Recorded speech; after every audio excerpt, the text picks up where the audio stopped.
अस्सलाम वालेकुम दोस्तों, इससे पहले की वीडियो में हम कबूतर की एक अच्छी नस्ल जो प्योर और खालिस हालत में हो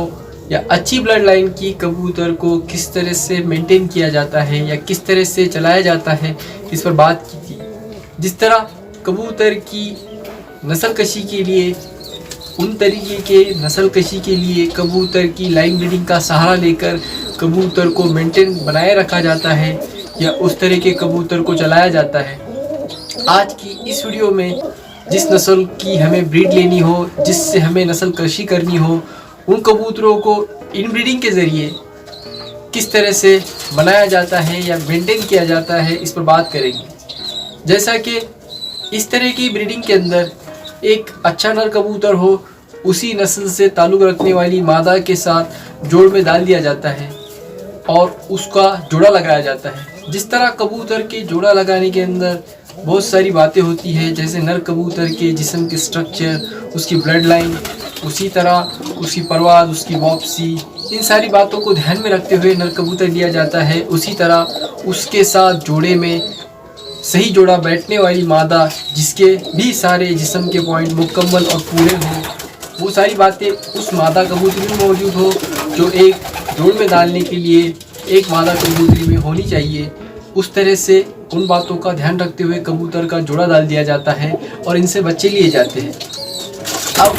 इन निकले हुए बच्चों को, जैसे कि इन बच्चों से आगे फिर ब्रीडिंग कराई जाती है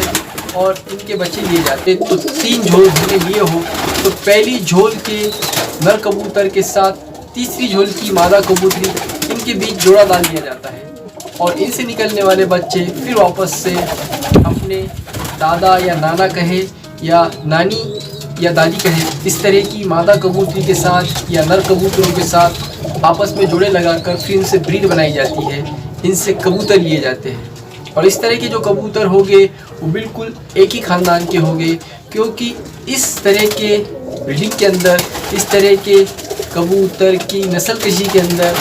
एक ही ख़ानदान, जैसे कि इन कबूतरों के माँ बाप एक ही होंगे, जो हमने पहले नर कबूतर लिया था और मादा कबूतरी ली थी, और उनके निकले हुए आगे के बच्चों के बीच क्रॉसिंग कराकर फिर इसी नर की और मादा कबूतरी की पोते या नाती इन्हें वापस फिर से अपने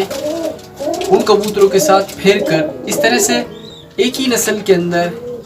एक ही कबूतर के साथ उसी के ख़ानदान में जोड़ा लगाकर कबूतर से ब्रीडिंग ली जाती है और उससे नस्ल कशी की जाती है। इस तरह की नस्ल कशी, इसे इनब्रीडिंग कहेंगे। इसके जिस तरह कुछ फ़ायदे हैं उसी तरह कुछ नुकसानात भी हैं, क्योंकि फ़ायदे की बात करें तो इस तरह के ब्रीडिंग के अंदर वही कबूतर बिल्कुल हूबहू, या जिसे कहें या आसान लैंग्वेज में तो ज़ेरॉक्स कॉपी बनाया जाता है। ज़ेरॉक्स कॉपी कबूतर होते हैं अपने माँ बाप के या अपने दादा दादी के,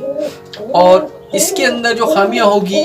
तो ये होगी कि इस तरह की नस्ल कशी के अंदर जिस तरह कबूतर एक ही ख़ानदान में क्रॉस कराए जा रहे हो, तो इस तरह के कबूतर जो उनके जिस्म के अंदर कुदरती तौर पर मौजूद खामियां होती है वो भी बाहर को आकर इस तरह के कबूतर या इस तरह की नस्ल इनब्रीड की शिकार होने का भी ख़तरा ज़्यादा होता है। इस तरह की कुछ बातों को ध्यान में रखते हुए कबूतर से नस्ल कशी की जाती है और कबूतर की इनब्रीडिंग के ज़रिए या एक ही ख़ानदान में जोड़ा लगाकर कुछ चीज़ों को हासिल किया जाता है। फिर उसके बाद कबूतर का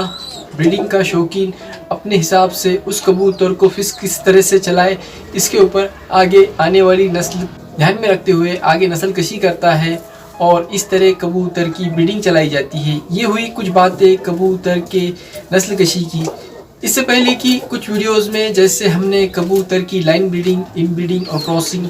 इसके ऊपर भी बात की थी, उसी तरह आज के इस वीडियो में हमने कबूतर एक ही ख़ानदान के अंदर जोड़ा लगाकर कबूतर किस तरह से नस्ल कशी किए जाते हैं, इस पर बात की। मिलते हैं इसके बाद फिर आइंदा किसी मालूमाती वीडियो पर। तब तक के लिए अल्लाह हाफिज़, जय हिंद।